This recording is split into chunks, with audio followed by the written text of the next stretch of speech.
मित्रांनो, स्वराज्य न्यूज, रयतेचा बुलंद आवाज। संसदेच्या विशेष अधिवेशनात महिला आरक्षणाशी संबंधित महत्त्वाकांक्षी संविधान 131वी घटना दुरुस्ती विधेयक 2026 शुक्रवारी लोकसभेत अक्षरशः कोसळले।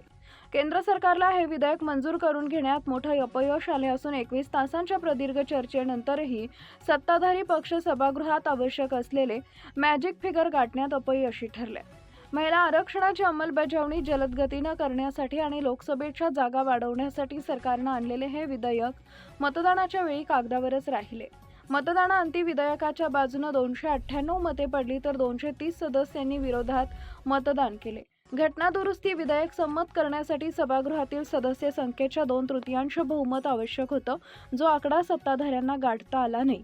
गेल्या काही दिवसांपासून चर्चेचा विषय ठरलेल्या या विधेयकाद्वारे सरकारनं 2029च्या निवडणुकीआधीच महिला आरक्षण लागू करण्याचा प्रयत्न केला। मात्र लोकसभेतील जागांची वाढ आणि परिसीमन या मुद्द्यांवरून विरोधकांनी सरकारला घेरलं।